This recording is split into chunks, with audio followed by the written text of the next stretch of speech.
Romanos, capítulo 6. O que vamos fazer então?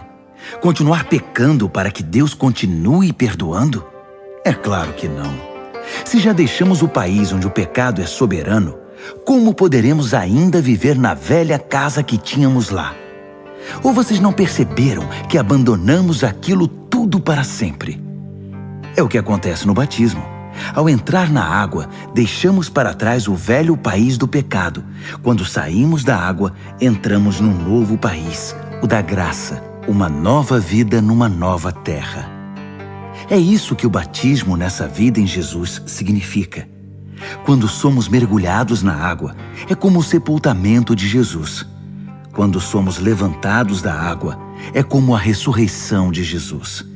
Erguemo-nos para um mundo cheio da luz do nosso Pai. E assim, podemos ver por onde estamos indo, no novo país da graça soberana. Mas claro que isso é impossível. Nosso velho modo de viver foi pregado na cruz com Cristo, um fim decisivo para aquela vida miserável de pecado. Não estamos mais à mercê do convite do pecado. Cremos que se estamos incluídos na morte de Cristo, que venceu o pecado, estamos incluídos também em sua ressurreição, que nos traz vida. Sabemos que quando Jesus foi levantado dos mortos, isso foi um sinal de que a morte não seria mais o destino final. Nunca mais ela terá a última palavra. Quando Jesus morreu, ele levou o pecado consigo. Agora vivo, ele traz Deus a nós. De agora em diante devemos pensar assim: o pecado fala uma língua morta que nada significa para nós. Deus fala a nossa língua materna e entendemos cada palavra. Vocês estão mortos para o pecado e vivos para Deus. Foi o que Jesus fez. Isso significa que vocês devem conduzir a vida de um modo que não deem oportunidade ao pecado. Não deem a ele nenhuma chance. Evitem até as mínimas coisas que estejam ligadas com o antigo modo de viver. Abracem de todo o coração e em tempo integral o modo de Deus agir. Lembrem-se de que vocês foram ressuscitados. O pecado não pode mais ditar as regras da vida de vocês. Afinal, vocês não estão mais vivendo sob a velha tirania. Estão vivendo na liberdade de Deus. Agora, se estamos livres da velha tirania, podemos viver como quisermos? Uma vez que estamos livres na liberdade de Deus, podemos fazer o que nos vier à cabeça? De jeito nenhum. Vocês sabem por experiência própria que certos atos baseados numa suposta liberdade acabam destruindo a liberdade. Ofereçam-se ao pecado, por exemplo, e será o último ato livre de vocês. Mas ofereçam-se aos caminhos de Deus e jamais perderão a verdadeira liberdade. Durante a vida inteira, vocês deixaram o pecado ditar as regras. Mas graças a Deus, vocês começaram a ouvir um novo Senhor, cujas ordens os deixam livres para viver na liberdade dele. Falo da liberdade para facilitar a compreensão. Vocês com certeza se lembram do tempo em que faziam o que queriam, sem se importar com os outros nem com Deus, e a vida só piorava enquanto a liberdade diminuía. Quanta diferença agora! Vocês vivem na liberdade de Deus, com a vida restaurada, crescendo em santidade. Durante todo o tempo em que vocês faziam o que queriam, ignorando Deus, nem se preocupavam em pensar ou viver de modo correto, nem cogitavam fazer pelo menos alguma coisa certa. Mas isso era a liberdade? O que ganharam com isso? Nada de que possam se orgulhar agora, não é? Aonde isso os levou? A um beco sem saída. Mas agora que encontraram a verdadeira liberdade, não precisam mais ouvir as exigências do pecado. Vocês descobriram o prazer de ouvir Deus falando com vocês. Que bela surpresa! Uma vida plena, restaurada, integrada no presente, com muito mais vida a caminho.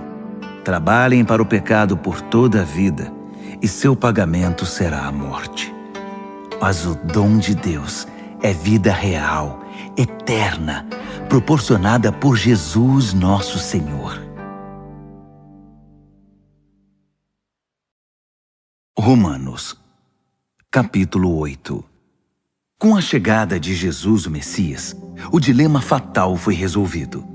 Os que estão em Cristo não precisam mais viver numa nuvem escura e depressiva. Um novo poder está atuando. O Espírito da vida em Cristo, como um vento forte, limpou totalmente o ar, libertando vocês de uma tirania brutal nas mãos do pecado e da morte. Deus acertou em cheio quando enviou seu Filho. Não tratou do problema como algo distante e sem importância. Em seu Filho, Jesus assumiu pessoalmente a condição humana, entrou na confusão da humanidade que vive em conflito para consertar as coisas de uma vez por todas. O código da lei, enfraquecido pela natureza humana fragmentada, jamais poderia ter feito isso. A lei acabou usada como paliativo para o pecado, nunca para a cura completa. E agora o que o código da lei pede, mas que não conseguiríamos cumprir por nós mesmos, é que em vez de redobrar nossos esforços, simplesmente aceitemos o que o Espírito está fazendo em nós. Os que pensam que podem fazê-lo por si mesmos terminam obcecados por medir sua força moral, mas sem resultados na vida real. Os que confiam na ação de Deus descobrem que o Espírito de Deus está neles, vivendo e respirando Deus. Ficar obcecado consigo mesmo nessa questão é entrar num beco sem saída. Quem olha para Deus é levado para um campo aberto, a uma vida livre, espaçosa. Direcionar o foco para si mesmo é o oposto de se concentrar em Deus. Qualquer pessoa absorvida em si mesma passa a ignorar Deus e acaba pensando mais nela que em Deus. Ignora quem Deus é e o que Ele está fazendo. E Deus não gosta de ser ignorado. Mas se o próprio Deus está em vocês, dificilmente irão pensar mais em vocês mesmos que nele. Quem não recebeu esse Deus invisível, mas plenamente presente, o Espírito de Cristo, não saberá do que estamos falando. Mas vocês que o receberam e o têm habitando em vocês, mesmo que ainda experimentem as limitações do pecado, experimentam a vida de acordo com Deus. Não há dúvida de que se o Deus vivo e presente, que ressuscitou Jesus dentre os mortos, atua na vida de vocês, Ele fará em vocês o mesmo que fez em Jesus. Ele os trará vivos para si. Quando Deus vive e respira em vocês, e Ele o faz, como fez em Jesus, vocês são libertos daquela vida morta. Com seu Espírito vivendo em vocês, o corpo de vocês será tão cheio de vida quanto de Cristo. Vocês não percebem que não devemos um centavo à velha vida, na qual a pessoa tem de fazer tudo por si. Não há nada nessa vida para nós, nada mesmo. O melhor a fazer é dar a ela um enterro definitivo e se engajar na nova vida. O Espírito de Deus nos chama. Há muito o que fazer e lugares para conhecer.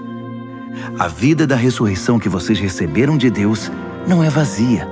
Nela há uma constante expectativa de aventura que sempre pergunta para Deus: e agora, Pai, o que vamos fazer? Como as crianças fazem. O Espírito de Deus entra em contato com o nosso espírito e confirma a nossa identidade. Sabemos quem Ele é e sabemos quem somos, Pai e filhos. Sabemos também que vamos receber o que está por vir, uma herança inacreditável. Iremos passar pelo que Cristo passou. Se enfrentamos momentos difíceis com Ele, então é certo que com Ele passaremos momentos inesquecíveis. Não penso que seja possível fazer uma só comparação entre os tempos difíceis de hoje e os bons tempos que virão. O mundo criado quase não se contém esperando pelo que vem a seguir. Tudo na criação sofre restrições. Deus a controla até que todas as criaturas estejam prontas e possam ser libertadas para os tempos gloriosos que virão. Enquanto isso, a alegria aumenta com a expectativa. Tudo ao nosso redor observa uma criação grávida. Os tempos difíceis de dor neste mundo são apenas dores de parto. Mas isso não é apenas ao nosso redor, é também dentro de nós. O Espírito de Deus está nos impulsionando por dentro. Nós também sentimos as dores de parto. Nosso corpo estéril e sem vida deseja a libertação plena. É por isso que esperar não nos diminui, assim como a espera não diminui a gestante. Na verdade, é uma espera que nos faz sentir grandiosos. Naturalmente não vemos o que nos causa isso, mas quanto mais esperamos, mais nos sentimos assim, e mais alegre se torna a nossa expectativa. Se em algum momento nos cansamos de esperar, o Espírito de Deus está ao nosso lado, nos dando aquela força. Se não sabemos como orar, não importa. Ele ora em nós e por nós, utilizando nossos suspiros sem palavras, nossos gemidos de dor. Ele nos conhece melhor que nós mesmos, conhece nossa condição de gravidez e nos mantém na presença de Deus. Assim, podemos ter certeza de que cada detalhe em nossa vida de amor a Deus é transformado em algo muito bom. Deus sempre soube o que estava fazendo. Ele decidiu desde o princípio moldar a vida daqueles que o amam pelos mesmos padrões da vida do Filho, pois o Filho é o primeiro da fila na humanidade que ele restaurou. Nele, vemos a vida humana em sua forma original. Depois de decidir como seus filhos deveriam ser, Deus continuou convidando as pessoas, chamando-as pelo nome. Em seguida, ele as firmou numa sólida base, nele mesmo. Após ter feito tudo isso, ele permanece com essas pessoas até o fim, concluindo gloriosamente o que havia iniciado. Então, o que acham? Deus está ao nosso lado, assumiu nossa condição e se expôs ao pior quando enviou o próprio Filho. Haveria alguma coisa que ele não faria por nós de modo espontâneo e feliz? Quem ousaria implicar com os escolhidos de Deus, arrumando briga com ele? Quem ousaria ao menos apontar um dedo? Aquele que morreu por nós e por nós foi ressuscitado para a vida, está na presença de Deus nesse exato momento, intercedendo por nós. Acham que alguém será capaz de levantar uma barreira entre nós e o amor de Cristo por nós? Não há como.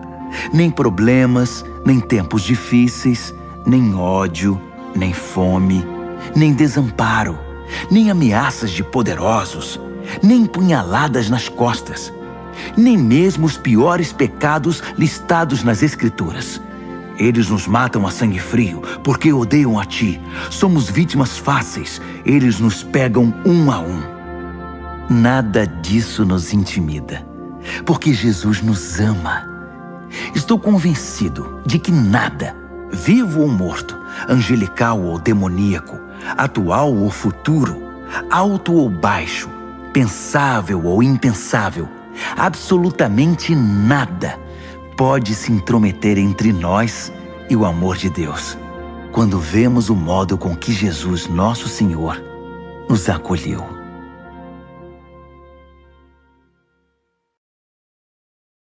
Colossenses, capítulo 2. Saibam que continuo a trabalhar o mais que posso por vocês e também pelos cristãos de Laodiceia. Poucos de vocês me conhecem pessoalmente, mas isso não faz diferença.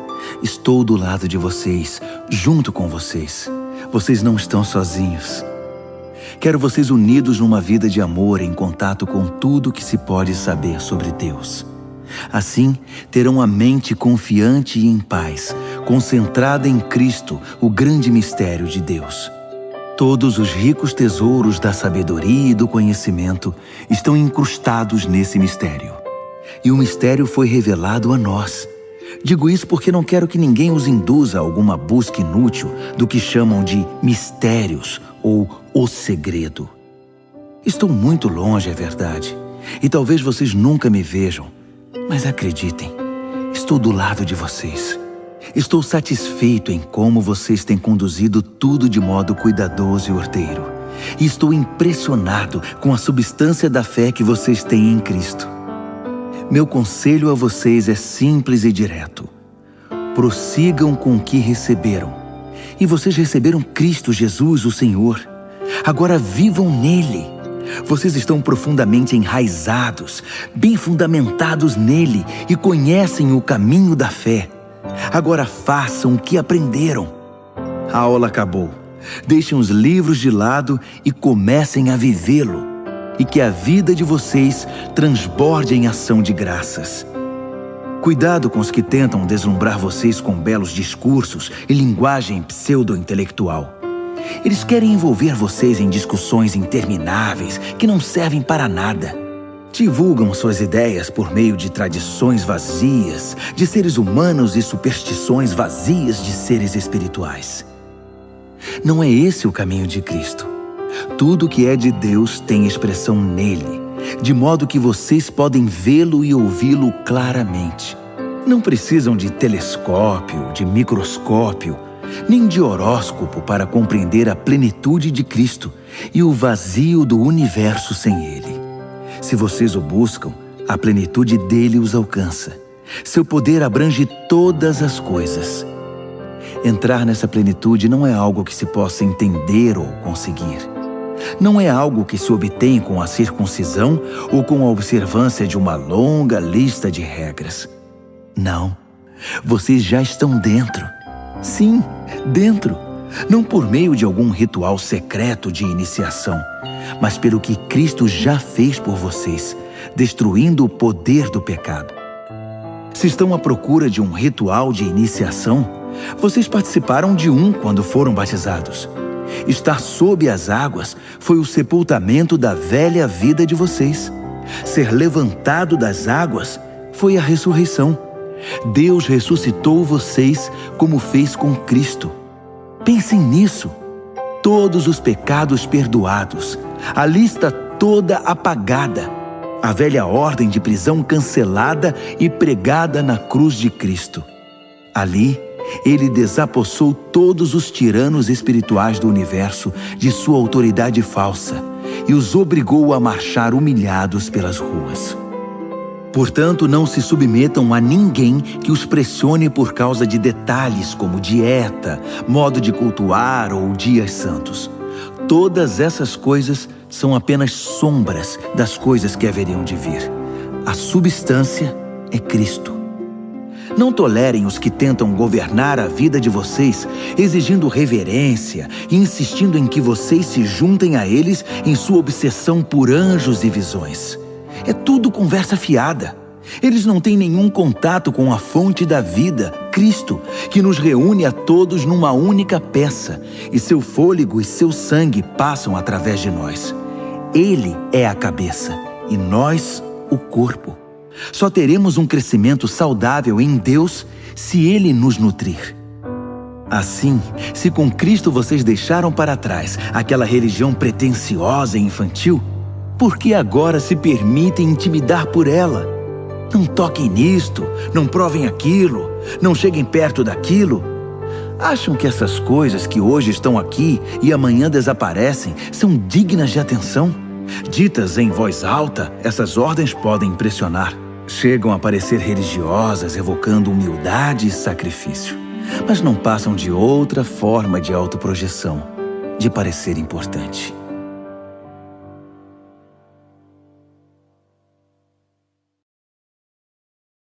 Gálatas, capítulo 2. 14 anos depois daquela primeira visita, Barnabé e eu subimos a Jerusalém e levamos Tito conosco.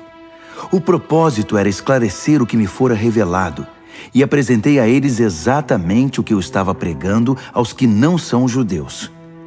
Foi uma reunião com os líderes mais estimados da igreja, porque não queríamos que o assunto fosse motivo de debate público, trazendo tensão. Isso poderia prejudicar anos de trabalho e também meu ministério. É bom dizer que Tito, que não é judeu, não teve de se circuncidar. Mas houve alguns que se infiltraram na conferência, passando-se por cristãos. Eles vieram espionar a liberdade espiritual dos seguidores de Cristo. O propósito deles era nos reduzir à escravidão legalista, mas nós não demos chance a eles.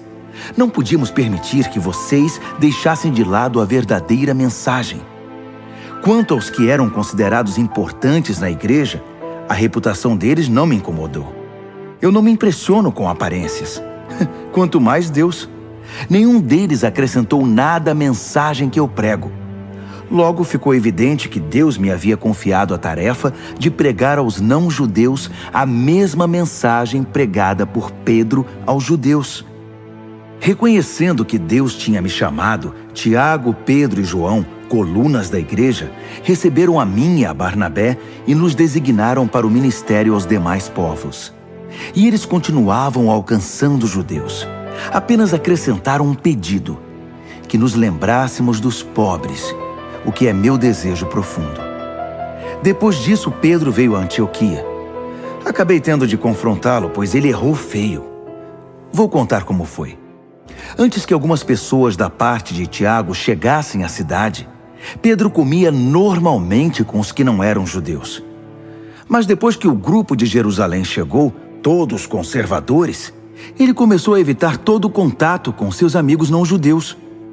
Isso provou que ele tinha medo do grupo conservador judaico, que tentava fazer valer o velho sistema da circuncisão.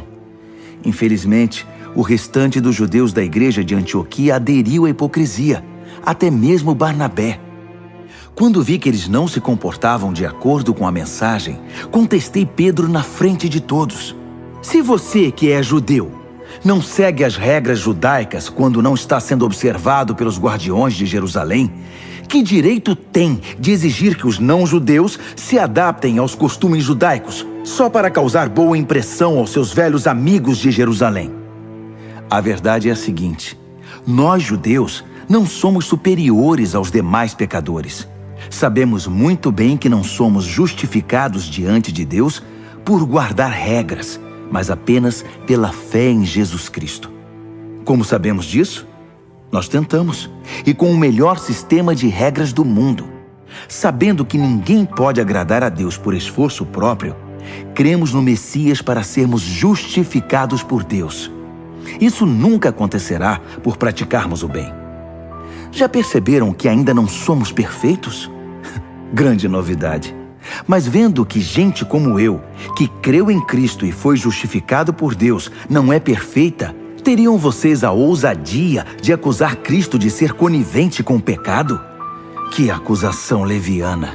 Se eu tentasse ser justo praticando o bem, estaria reconstruindo aquilo que destruí. Estaria agindo como um charlatão. Explico o que aconteceu comigo. Tentei guardar regras e me esforçar para agradar a Deus, mas isso não funcionou. Então desisti de ser um homem da lei para me tornar um homem de Deus. A vida de Cristo me mostrou como fazer isso e me deu capacidade de viver assim. Eu me identifico totalmente com Ele. De fato, fui crucificado com Cristo.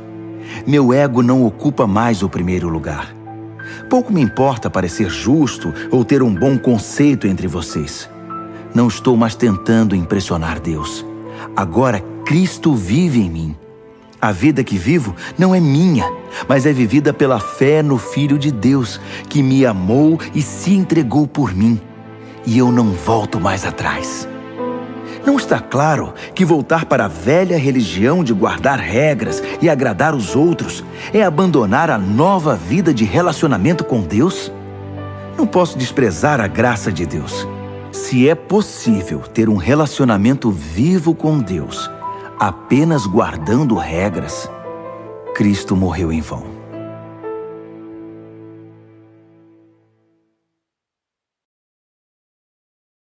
Gálatas, capítulo 6. Amigos, vivam com criatividade. Se alguém cair em pecado, restaurem-no com perdão. Guardem as críticas. Vocês podem precisar de perdão antes que o dia termine.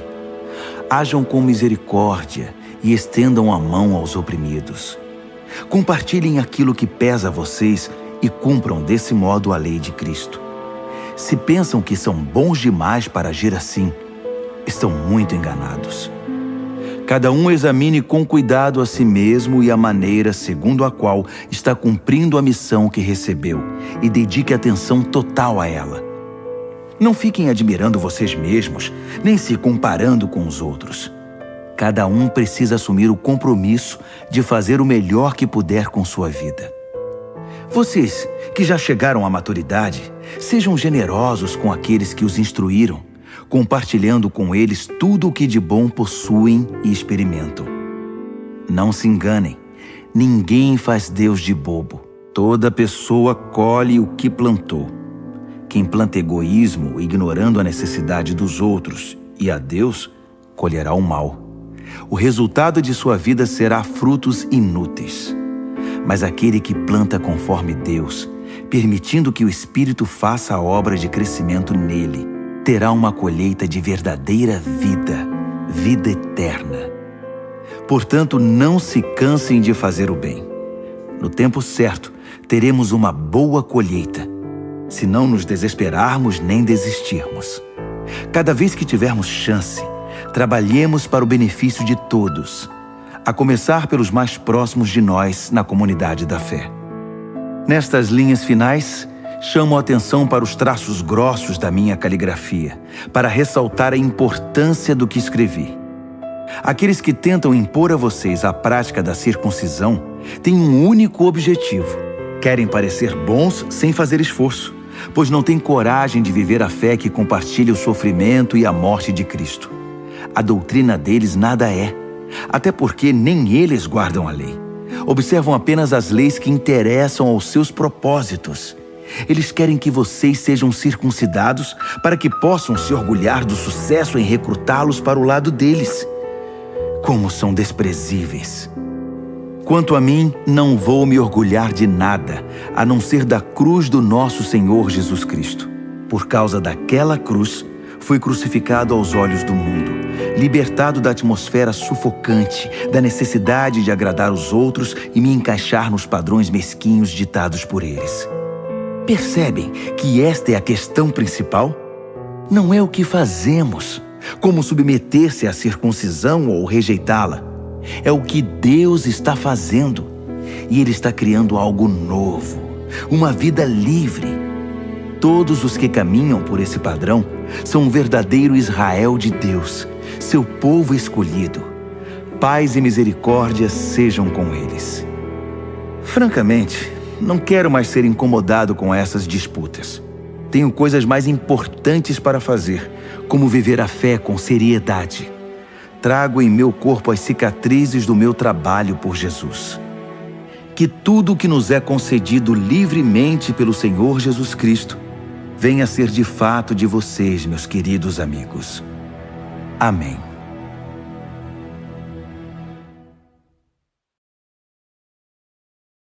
João, capítulo 3.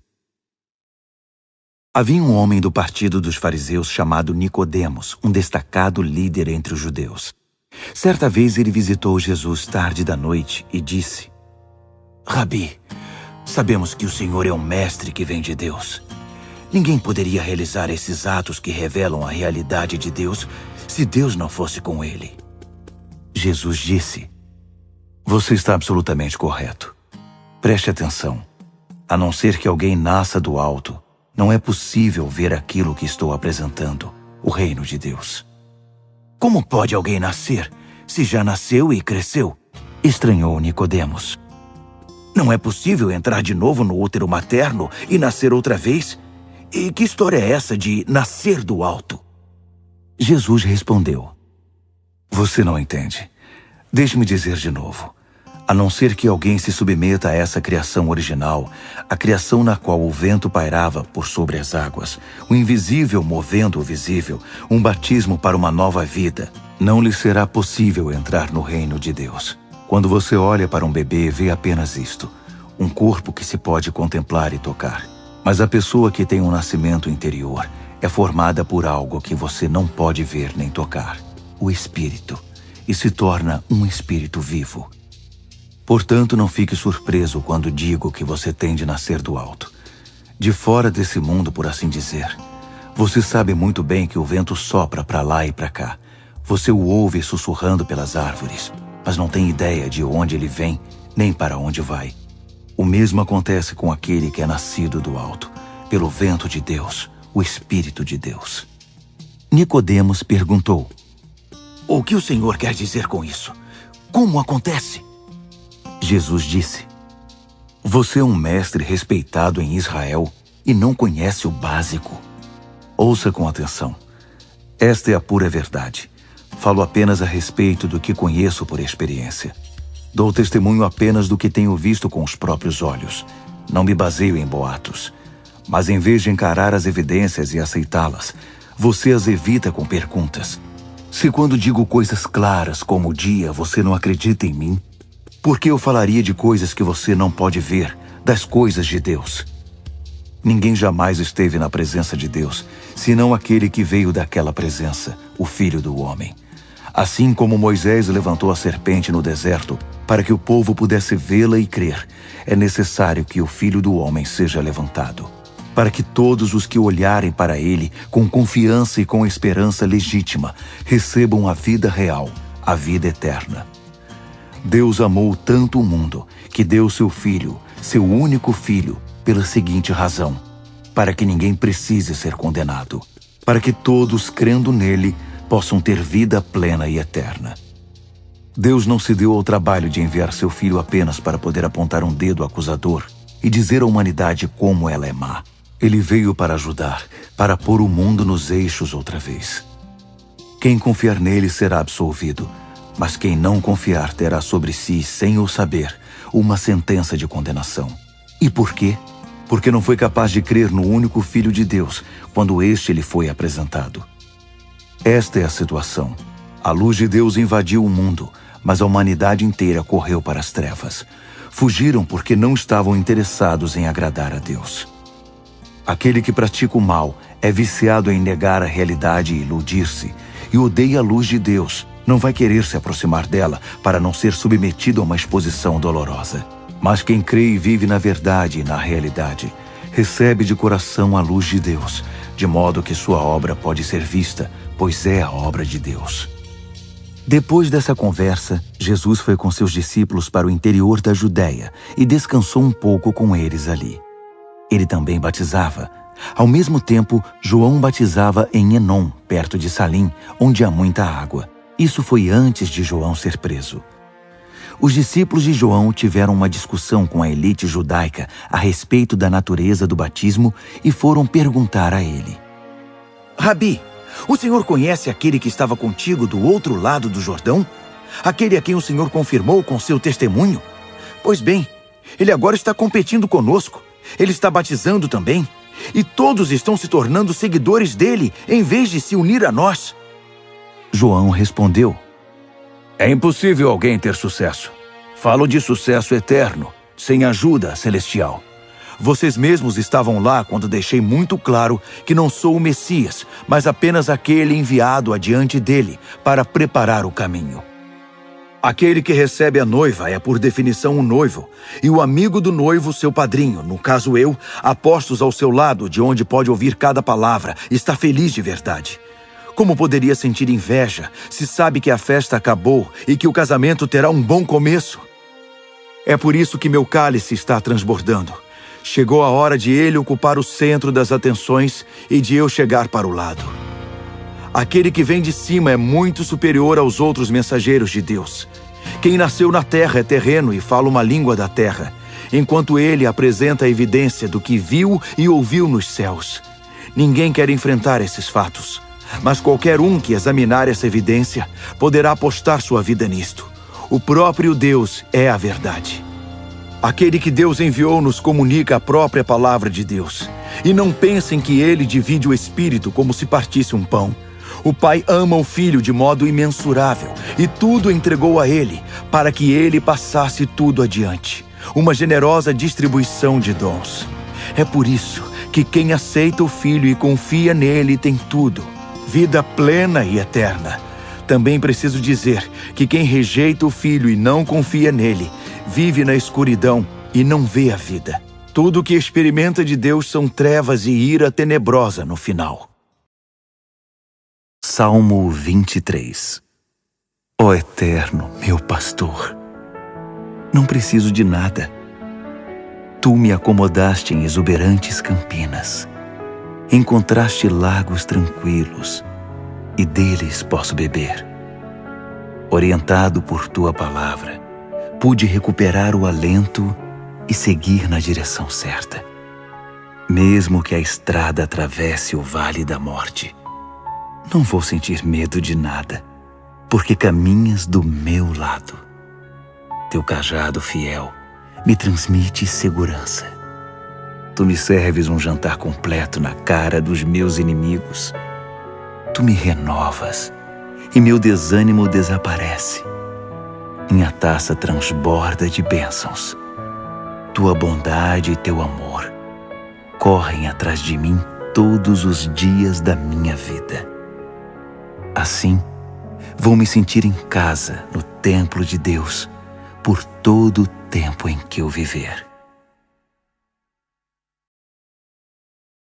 Salmo 119.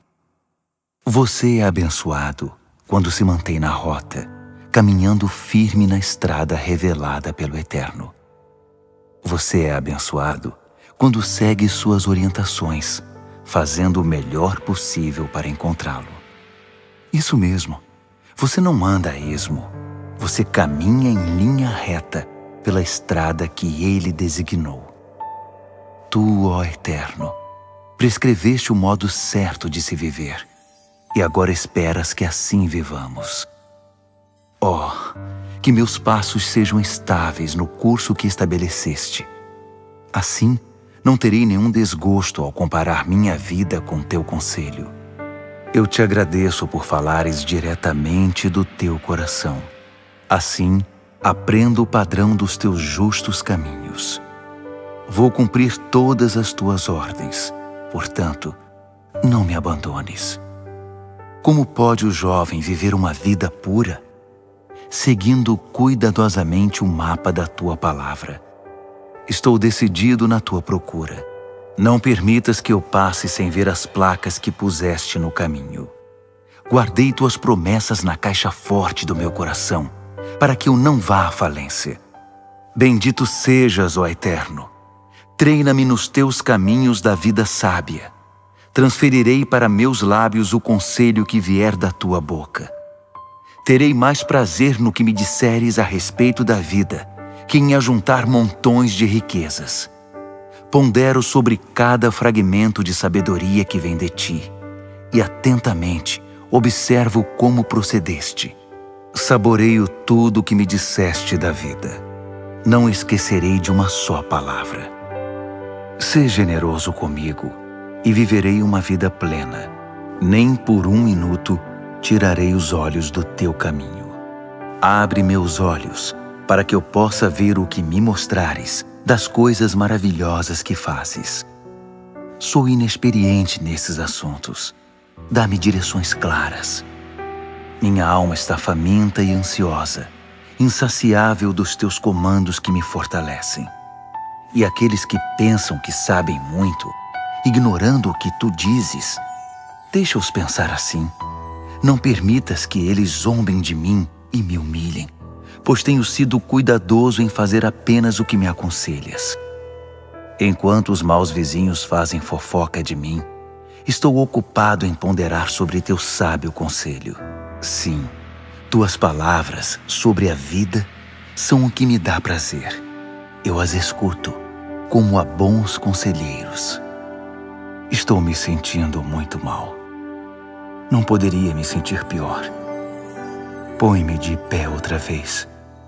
Tu prometeste, lembras? Quando contei minha história, tu respondeste e me treinaste bem na tua sabedoria. Ajudaste-me a entender o interior e o exterior, para que eu pudesse ponderar sobre teus milagres. Minha vida está em decadência, como um celeiro desmoronando. Restaura-me por meio da tua palavra. Bloqueia o caminho com destino para lugar nenhum e agracia-me com tua revelação. Escolho o caminho verdadeiro para algum lugar. Deixarei placas em cada curva e canto da tua estrada. Vou me apegar ao que me ordenaste. Ó Eterno, não me decepciones. Vou correr o curso que traçaste para mim. Basta que me mostres como. Ó Eterno, ensina-me lições de vida para que eu possa permanecer no curso. Dá-me percepção para que eu possa fazer o que me mandas. Que minha vida inteira seja uma longa e obediente resposta. Guia-me pelo caminho dos teus mandamentos. Gosto de viajar por essa rodovia. Dá-me disposição para tuas palavras de sabedoria, não para juntar bens e riquezas com a violência. Desvia meus olhos dos brinquedos e bugigangas. Revigora-me no caminho da peregrinação. Reafirma tuas promessas para mim, promessas feitas aos que te temem. Desvia as palavras rudes dos que me julgam, mas o que dizes é sempre muito bom. Vê quão faminto estou pelo teu conselho e preserva minha vida nos teus justos caminhos. Que teu amor, ó Eterno, modele minha vida com salvação, exatamente como prometeste. Então, serei capaz de tolerar a zombaria, porque confiei em tua palavra. Nunca me prives da verdade, jamais. Sou dependente dos teus mandamentos. Oh, guardarei como a própria vida o que me revelaste. Vou mantê-lo seguro para sempre. Vou andar livremente pelos descampados, enquanto procuro tua verdade e tua sabedoria. Então mostrarei ao mundo o que encontrei, com corajosas e desembaraçadas demonstrações em público. Tenho teus mandamentos em alta estima. Oh, como os amo! Saboreio cada bocado do teu conselho. Lembra-te do que disseste ao teu servo, pois me apego firmemente a essas palavras. Elas me sustentam nos maus momentos. Sim, tuas promessas me rejuvenescem. O insolente me ridiculariza sem misericórdia, mas não arreda o pé da tua revelação. Espero pelas tuas palavras antigas e memoráveis, sabendo que estou no caminho certo. Mas quando vejo o ímpio ignorar tuas orientações, mal consigo conter a irritação. Converto tuas instruções em música para cantá-las no curso da minha peregrinação. Medito em teu nome a noite toda, juntando as peças da tua revelação, ó Eterno. Mesmo que uma chuva de escárnio desça sobre mim, vivo por tua palavra e por teu conselho. Tu me satisfazes, ó Eterno, por isso prometo fazer tudo o que disseres. Suplico do fundo do meu coração, sorri, sê gracioso para comigo como prometeste. Observo teus caminhos com mais cuidado, e meus pés retornam para a trilha que marcaste. Quando eu estava no fim, não hesitei, tratei logo de seguir tuas ordens. Os ímpios me cercaram e não havia saída, mas nem por um minuto me esqueci do plano que tinhas para mim. Eu me levantei no meio da noite para te agradecer. Tuas decisões são corretas e verdadeiras. Mal posso esperar pela manhã. Sou amigo e companheiro dos que te temem, dos que se comprometem a viver segundo tuas regras. Teu amor, ó Eterno, enche a terra. Treina-me para viver segundo o teu conselho. Sê bondoso para com teu servo, ó Eterno, tão benigno quanto tua palavra. Ensina-me a ter bom senso. Estou comprometido em seguir teu caminho. Antes de aprender a obedecer a ti, eu procurava por toda parte, mas agora estou em sintonia com tua palavra. Tu és bondoso, a fonte do bem. Treina-me na tua bondade. Os pagãos espalham mentiras a meu respeito, mas minha atenção se concentra no que dizes. Eles são insípidos como banha rançosa, mas eu danço de acordo com a música da tua revelação. Meus problemas se transformaram em coisas melhores, porque eles me forçaram a aprender no teu livro-texto. Prefiro a verdade da tua boca a encontrar jazidas de ouro.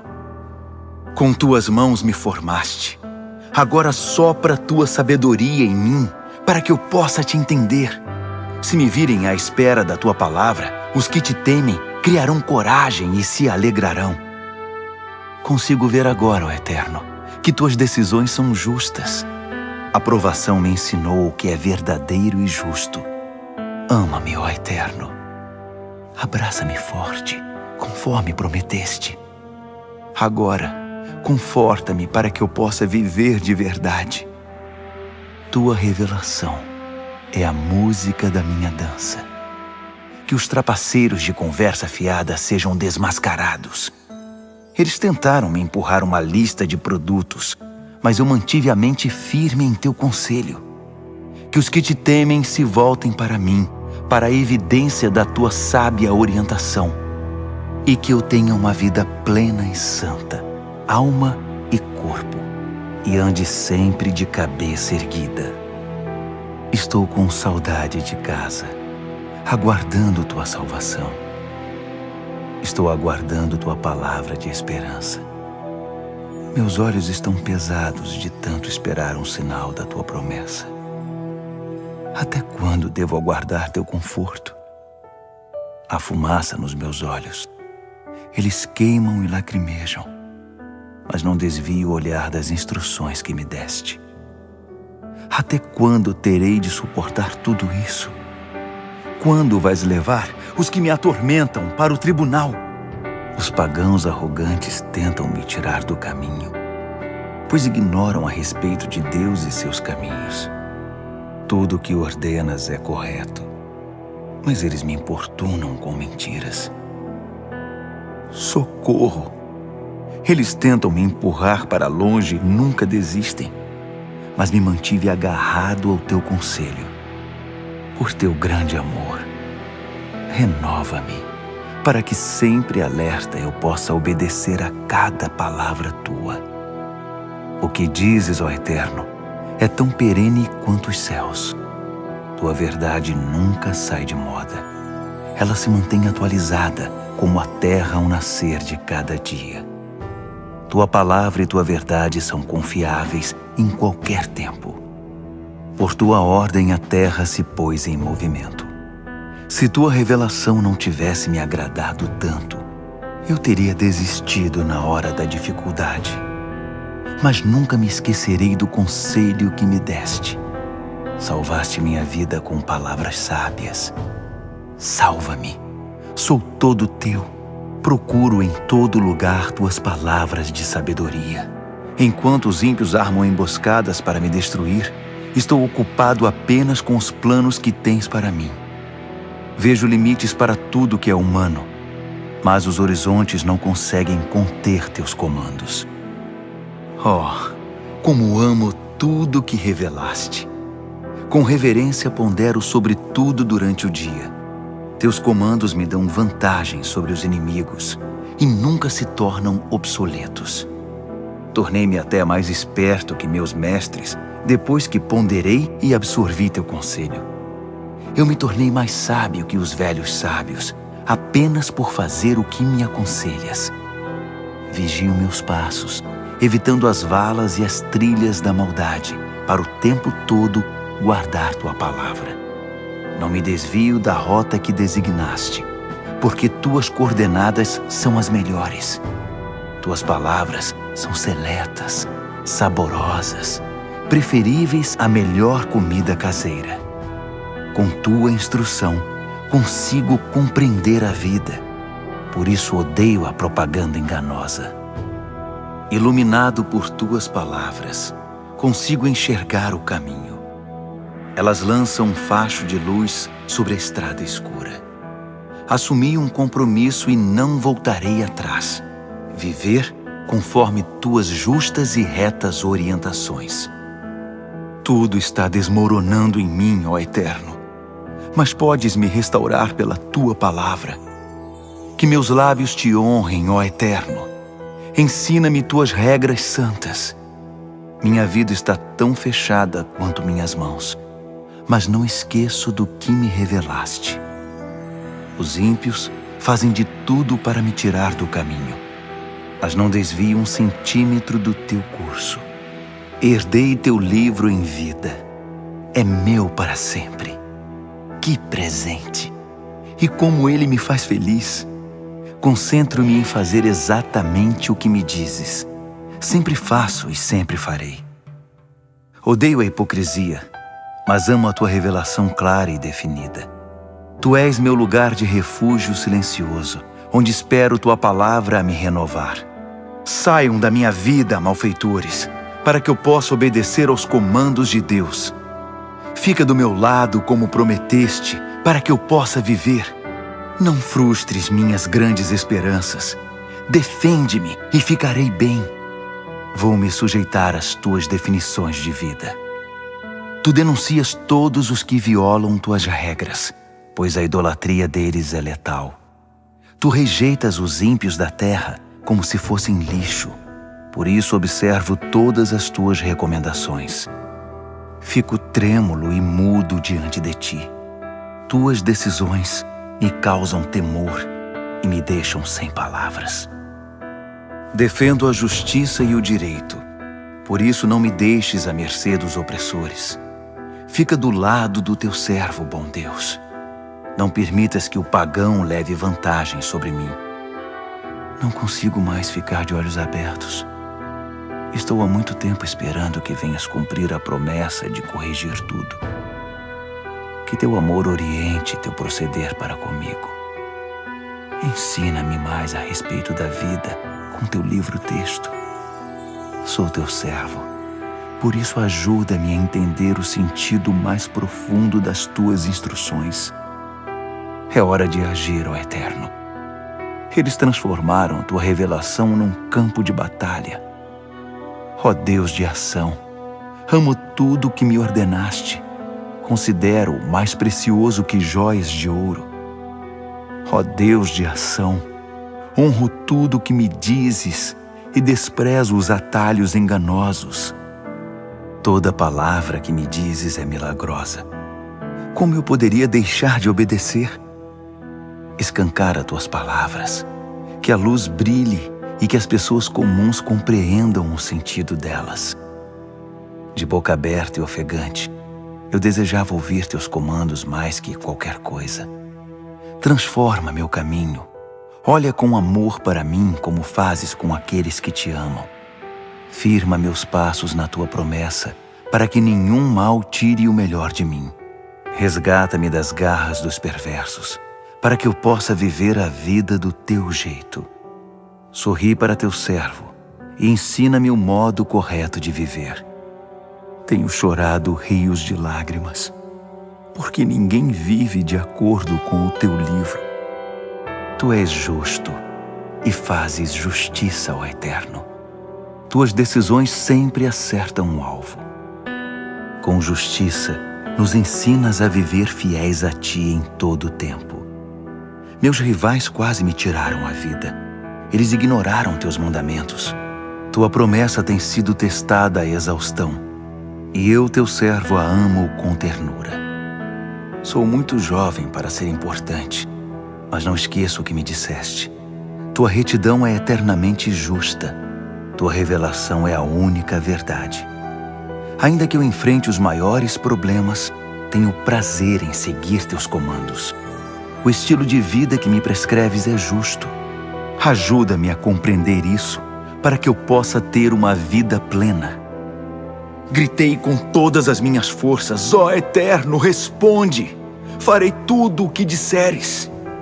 Gritei também: salva-me, para que eu possa cumprir todas as tuas instruções. Eu estava acordado antes do nascer do sol, clamando por socorro, aguardando uma palavra tua. Permaneci acordado toda a noite, refletindo na tua promessa. Por teu amor, ouve-me. Por tua justiça, ó Eterno, mantém-me vivo. Quanto mais os que planejam me pegar se aproximam de mim, mais eles se afastam da tua verdade. Mas tu és o mais chegado para mim, ó Eterno, e todos os teus julgamentos são verdadeiros. Eu sempre soube, pela evidência das tuas palavras, que pretendias que elas durassem para sempre. Analisa meu problema e me ajuda, porque não negligenciei tua revelação. Fica do meu lado e me tira dessa situação, devolvendo a minha vida como prometeste. Salvação é uma expressão sem sentido para os ímpios, porque eles nunca consultaram teu dicionário. Tuas misericórdias, ó Eterno, alcançam bilhões. Renova-me segundo tuas diretrizes. Meus adversários são tantos que não dá para contar, mas não me desvio das tuas orientações. Observo essa gente frouxa e sinto aversão. Eles fogem das tuas promessas por qualquer motivo. Toma nota de quanto amo tuas palavras e por teu amor prolonga minha vida. A soma das tuas palavras é o que chamamos verdade. Tuas decisões justas são eternas. Fui caluniado cruelmente pelos políticos, mas meu temor para com tuas palavras me mantém estável. Fico extasiado diante do que me revelas, como alguém que tira a sorte grande. Odeio mentiras, não as tolero, mas amo o que me revelas. 7 vezes por dia louvo a ti, pela forma com que mantens tudo funcionando. Para quem ama o que revelas, tudo se encaixa. Não há tropeços no escuro. Espero pacientemente tua salvação, ó Eterno, enquanto faço tudo o que me ordenas. Minha alma segue tuas instruções. Oh, como eu as amo! Sigo tuas orientações e persisto em teu conselho. Minha vida é um livro aberto diante de ti. Que meu choro chegue à tua presença, ó Eterno. Dá-me a percepção que vem apenas da tua palavra. Dá atenção especial ao meu pedido. Resgata-me nos termos da tua promessa. Que o louvor flua como cascata dos meus lábios. Afinal, tu me ensinaste a verdade sobre a vida.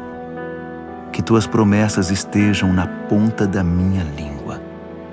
Todas as ordens que me deste são justas. Estende tua mão e me segura, já que escolhi viver de acordo com teu conselho. Estou com saudades de casa e da tua salvação. Sinto prazer quando te mostras a mim. Desperta minha alma, para que eu possa te louvar como se deve. Usa teus decretos para fortalecê-la. Se eu me desviar como uma ovelha perdida, vem me buscar. Com certeza, reconhecerei o som da tua voz.